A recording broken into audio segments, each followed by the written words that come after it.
We've been telling you, you've been listening to us for a while, haven't you? We can tell because you're up to speed. We can feel you coming right along with us. So we're going to make this introduction brief before we turn it over to the madness of your world. So, as you're exploring the variety that surrounds you and you're launching these rockets, there is this expansion that is taking place within you. And the question that we want to ask all day, every day is, are you keeping up with your own expansion? And the answer is yes if you feel wonderful, not so much if you are not feeling wonderful. You can tell by the way you feel. The way you feel is an indicator of one thing and one thing only. It's an indicator of you keeping up with your own expansion. It's an indicator of whether you are in this moment perceiving whatever it is that you are giving your attention to in the same way that the source within you is perceiving it. So when you care about how you feel, you're coming into perfect alignment with who you really are. And nothing short of that will be enough for you. So if you've been listening to us for a while, you've been hearing us talking about law of attraction, and you've been hearing us talking about launching these rockets, and we've been telling you that you've been sending out a vibrational version of what you want, and that the source within you is standing in this vibrational reality. We've given it the name the Vortex. In fact, we wrote an entire book about the Vortex because we wanted to get your attention upon this vibrational reality that you have created that really is who you are, this vibrational version of you to which you want to achieve vibrational alignment. We so want you to know about that vibrational reality because we also want you to know that anything short of being a vibrational match to that vibrational reality, where source stands, where you have evolved to, anything short of that is a diminishment of your moment and doesn't have to be. You get to have all that you've asked for. You just have to figure out how to vibrationally do that. So then we began explaining to you that while there is this vibrational version of you, of all that you want, that when and only when you find vibrational alignment with that vibrational version. For example, if you've been asking for more money and you feel shortage today, maybe even afraid because a big bill came and you can't pay it, that feeling in your gut that you would describe as fear or uneasiness or disappointment, that feeling is your indicator that you're not up to speed with the money that's in your vibrational reality. The money that's in your vortex still stands there ready to be realized by you. But the fear in your belly is your indicator that you're not up to speed with it, and so it can't cross into your experience. It can't become realized by you. Now, creation is just about that. We want you to understand that all creation is about vibrational alignment. So now we want to say to you that every thought that you offer, whether it's something wanted or not wanted, creates a vibrational version of it that in the beginning does not have enough momentum to actualize into your experience. You've launched a lot of rockets of wanted and unwanted, and some of them have more momentum than others. But how they show up in your experience, how often they come, how steadily they're there, and how they feel when they get there, is all about the momentum, which is all about the air time. It's all about the think time. It's all about the talk time. It's all about the attention time. Biggest word, it's all about the focus that you have been giving to them, you see. So that's why we now want to talk to you about your point of attraction, because you have laid the pathways to all kinds of things, wanted and unwanted. The question is, which of those pipelines is wide open and delivering a lot of payload to you, and which of those pipelines is closed and not giving you anything? So we began talking about this point of attraction, reaching for different things to call it. For a while we called it the grid. No one really liked that word, the grid. But the grid is sort of a framework that will be filled in later with the details that you will call real life reality. It's sort of like the frame of the house before you put the roof on, before you put the walls up, before you put the pretty stuff in it. So you're standing in your point of attraction all the time. Now we've evolved this analogy to say to you that this grid is spinning because your point of attraction is gathering cooperative components, meaning gathering the components that equal who you are, and that there is a vibrational spinning grid that you could liken to the emotions on your emotional scale. In other words, there's that high-flying grid that feels like love and passion, eagerness. And there's that low-flying grid that feels like despair, grief, fear. And then there's the overwhelming grid.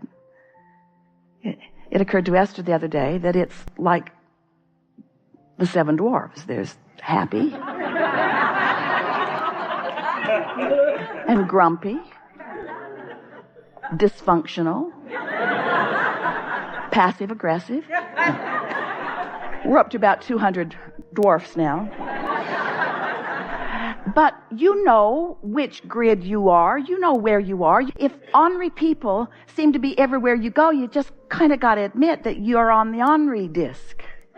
And you're having the ornery meeting with those others who have gathered there. So we're going to be talking here today about what you've got going on. You've got some habits of thought that aren't serving you. You've got some habits of thought that are serving you. You've got some dormant beliefs that don't affect you very often, but every now and again, one of them is activated by something you see or something that you hear, and then it begins to affect you for a little while. And we really want to call your attention to this really important thing, and that is your point of attraction is now. It's right now. It doesn't matter what happened yesterday. It only matters what you're doing vibrationally now. And you can get so that what happened yesterday doesn't affect what you're offering vibrationally now, but you've got to understand that you are a vibrational being emanating a signal, and you've got to understand that your thoughts are the reason for that signal, what you focus upon, and you got to understand that the way you feel is an indication of how that blends with who you really are and what you really want. But most of all, we want you to leave this gathering knowing for sure that you can manage to have control over what disc you are on. Esther was at the beach the other day, and her little kids are trying to learn how to surf, and they're using boogie boards, and no one knows what they're doing. They just sort of splash around, and occasionally a wave gives them a good ride. And Esther didn't get in the ocean with them. She was just watching from a distance, and they were having fun, and so they had no conversation about how to go about it. And so since then, Esther's been eating lunch at the beach every day and watching the surfers. And so it occurred to her that the ocean is relentless. Are you aware of that? The waves are just coming and coming and coming and coming. It's a momentum. No one calls up and says, I'm here, start the waves. There is a momentum, a pretty predictable momentum. So it really, for the surfers, is about positioning themselves in the wave. So Esther notices that these teenagers that she is watching, they're new to the game too. They're just learning. They're trying to find their placement in the wave. So here comes a wave, and it just sort of washes over them and takes the board right out of their hands. And here comes another one, and it sort of washes over them. And here comes another one, and it just washes over them, and they get nothing from it. And after a little while, they're watching over their shoulder, and they're watching the wave coming. And as they're watching the wave coming, now they're on the board, and they begin paddling with the wave. They begin getting their momentum up to about what they have now calculated through trial and error of what the momentum of this wave is. And if they get their momentum timed precisely just ahead of that wave, then that wave just comes right up and carries them all the way to the shore. A nice, long, really fun ride. And so Esther, she's writing in her journal because she wants to guide the kids when they come back to Del Mar. I figured some things out about this. If you're not moving with the wave when it comes, it will knock you over. Or at least it will not give you a ride. But if you're up to speed with the wave, so you all have set the waves in motion. You set the wave in motion before you ever got here into this physical body. And as you've been sifting through the contrast of your life, you've been setting the wave in motion. You've got a relentless energy wave machine pushing you forward into the completion of anything that you want. But you've got to be up to speed with the wave. You've got to be ready for the wave. You've got to be ready for that wave. And so that's what that inspiration is. In other words, if you've been fussing and worrying, if you've been noticing that things aren't working out well, then you're not catching that wave. So the real question is, what wave are you catching? And the answer to that question is easy for you to answer. Did you catch the wave to prosperity? Is there more money than you have any sensible use for flowing through your experience? Then that's the wave you caught. You practiced it and you got up to speed with it and you were ready for it and you were ready when it came and you rode it. Yes? Or did you catch the wave of not enough money? Because that wave's coming too. You're the one that set those waves in motion. And so you've got to determine what it is that you want. You've got to define what you want, but you've also got to practice your readiness to be in sync with that which you want. And there's just no better way. Esther watched and she learned and she wrote it down and she will say it. But those kids are not going to learn it from her words. They're going to have to get out there in the waves and they will find their relationship with those waves. They will. And you all do too. You get to determine if you've picked a wave that's leading you toward abundance or a wave that's leading you toward lack of it. You get to pick whether you've picked a wave that is leading you toward clarity or a wave that's leading you toward confusion. You get to pick the wave that's leading you toward progressive people that are really fun to co-create with or troublesome people that are criticizing and critical of everything. You get to choose. You get to choose which wave in the stock market industry you ride. Are you riding with the high flyers or are you riding with those who are bottoming out? You get to choose it all, you see. You get to choose. And you can just pick it out of the sky. You get to choose it. So when we say to you, what do you choose? Do you choose a $100,000 increase in your income this year, or do you choose things being about the same? Well, I choose more. Well, if you choose $100,000, do you choose $1 million increase? A man sat in the hot seat last week and said he had just become one of the 1,000th wealthiest people in the world. And in 2008, he was addicted to drugs and had no prosperity at all. And through application of some things he is learning now, his prosperity is really flowing. Do you choose it? Do you want it? Would you like to have it? Is this something that you choose? What do you choose? Do you choose a lot? Do you choose a little? And what we've noticed about you is you choose what you expect to be able to deliver. You're not choosing what you want. You're choosing what you think you are capable under the current situation and based upon the standard that you've been living.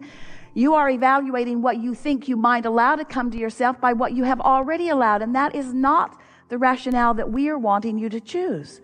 We want you to choose what you want. And then we want you to find thoughts that line you up with that wave that you've chosen. And it is our promise to you.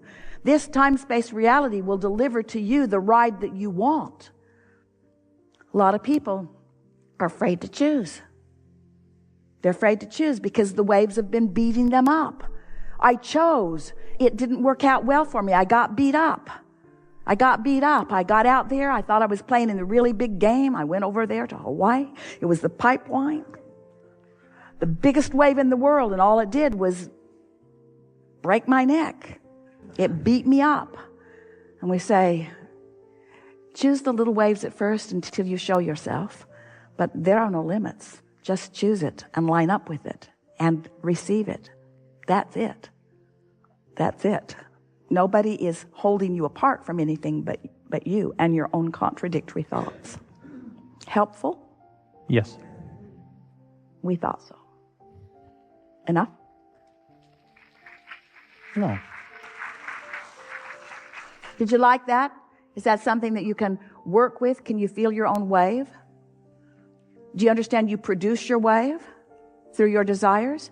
Do you understand that you've already produced it, that life has caused you to produce a relentless wave, and that now your work is just to line up with it? Do you get that? Do you believe that you create your own reality? Do you accept that you are vibrational? And do you understand the part your thoughts play in it? And can you feel what disc this current thought puts you on? So, if it's a good feeling thought, would you like to increase the momentum of it? If it's a bad feeling thought, would you like to decrease the momentum of it? So if it's a good feeling thought, would you like to increase the momentum by becoming more specific? And if it's a bad feeling thought, would you like to decrease the momentum by becoming more general? You've got control of your board.